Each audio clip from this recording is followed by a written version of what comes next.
नमस्कार, crystal clear न्यूजमध्ये आपलं सगळ्यांचं स्वागत आहे।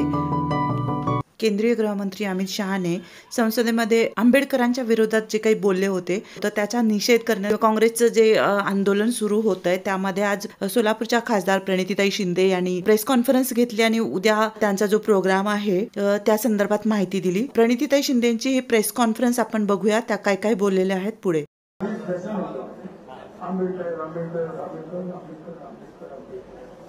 इतना नाम अगर भगवान का लेते तो 7 जन्मों तक स्वर्ग। आम्हाला स्वर्ग नकोय, आम्हाला स्वर्ग नकोय। हे बीजेपी वाले आपल्या राष्ट्रीय आराध्य दैवताचे नाव फक्त फॅशन म्हणून घेत असतात, पण आम्ही त्यांना पूजतो। ज्या बाबासाहेबांच्या क्रांतिकारी विचाराने आणि परिश्रमाने या देशातील तमाम दलित बांधवांना हजारो वर्षाच्या खच्चीकरणातून बाहेर काढून त्यांचा आत्मसन्मान मिळवून दिला, त्या सर्व भीम सैनिकांना तुमचा स्वर्ग नकोय। आमच्या मनगटात जी ताकद आहे त्या ताकदीवर आम्ही या देशाला स्वर्ग बनवू, हा निरोप आम्हाला बीजेपीला द्यायचा आहे। आज मी तुमच्या सगळ्यांचे मनापासून ह्या प्रेस कॉन्फरन्सला स्वागत करते, सगळ्यांना मनापासून जय भीम करते। आणि अमित शहा जे देशाचे गृहमंत्री आहेत, जे पार्लमेंटमध्ये बोलले, त्याचा मी या ठिकाणी ठामपणे निषेध करते। तुम्हाला सगळ्यांना माहिती आहे की पार्लमेंट चालू असताना इंडिया अलायन्स आणि काँग्रेस पक्षाच्या तर्फे खूप मोठ्या पद्धतीत निषेध त्या ठिकाणी पार्लमेंट हाऊसमध्ये झाले आणि हा निषेध किंवा हे आता फक्त काँग्रेस वर्सेस बीजेपी किंवा इंडिया अलायन्स वर्सेस बीजेपी राहिलं नाहीये। हे बाबासाहेबांवर प्रेम करणारे अनेक आपल्या देशातील आणि देशाच्या बाहेर असणारी सगळी लोक, संविधानाला मारणारी अनेक लोक जी आहेत त्यांचा अपमान आहे। आणि ही जी लढाई आहे ती त्या सगळ्यांची बीजेपीच्या विरोधातली ही लढाई आहे, ही वैचारिक लढाई आहे। आता आम्ही ती लढाई ही रस्त्यावर आणत आहोत, गल्ली बोळांमधून घरोघरी ही लढाई आता सुरू झाली आहे। प्रत्येक माणसाच्या मनाचं मन जे दुखावलं आहे आणि तिथून ही लढाई सुरू झाली आहे।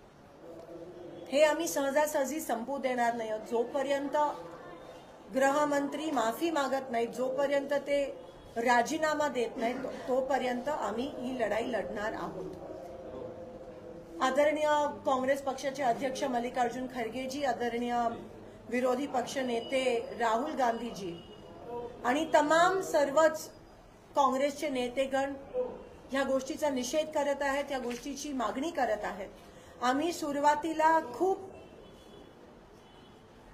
आग्रहाने संविधानावर चर्चा मागितली पार्लमेंटमध्ये आणि खरं तर बीजेपी आम्हाला ती चर्चा देत नव्हती। आज 75 वर्ष होत आहेत त्या संविधानाला आणि 2 दिवसीय आम्हाला ती चर्चा पाहिजे होती, पण बीजेपी काही ना काही कारण काढून ती संविधानाची चर्चा होऊ देत नव्हती। पण त्यांनी मान्य केलं आणि अतिशय सुंदर अशी सुरुवात त्या 2 दिवसीय अधिवेशनाला, 2 दिवसीय चर्चेला झाली।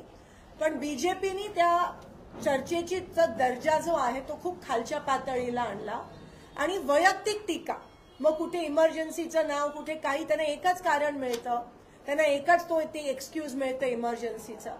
बाकी त्यांनी काही मुद्देसूर या ठिकाणी त्या ठिकाणी भाषणं केली नाही, फक्त तू मे मे हमरी तुमरीवरच एवढ्या खालच्या पातळीला आपलं संविधान त्याच्यावर जी चर्चा होती ती एवढ्या खालच्या पातळीला आणून ठेवली।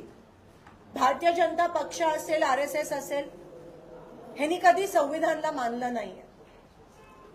ह्यांनी नेहमीच मनुस्मृती जी लोकांमध्ये द्वेष निर्माण करते, जात पात मानणारी जी आहे त्यालावर विश्वास ठेवलाय।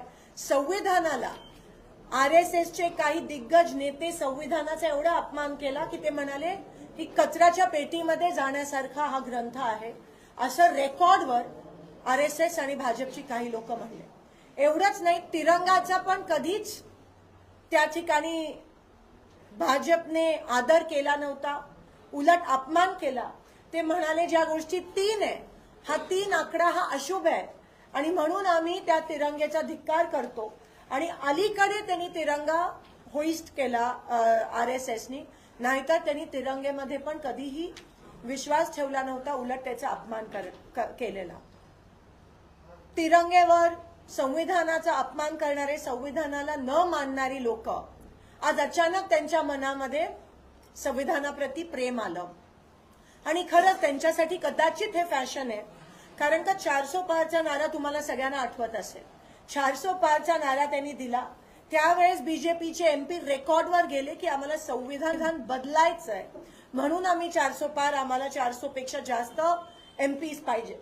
पण आपला देशाचा प्रत्येक व्यक्ती हा संविधानात आणि बाबासाहेबांवर विश्वास ठेवणारा आहे, आणि म्हणून त्यांनी तो 400 पारचा नारा किंवा 400 पार होऊ दिलं नाही आणि त्याच्या आतमध्येच बीजेपीला ठेवलं.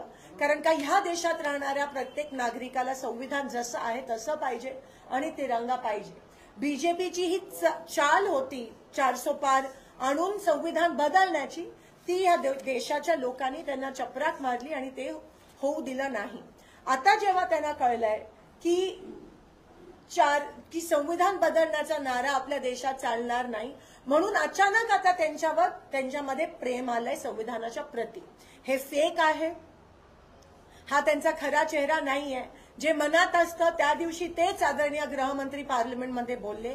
खरा चेहरा त्यांचा त्या दिवशी पार्लमेंटमध्ये आला की बार बार संविधान कहते हैं और काश इतने बार भगवान का नाम लेते तो शायद स्वर्ग. जसं मी म्हणाली, आम्हाला तुमचा स्वर्ग नकोय.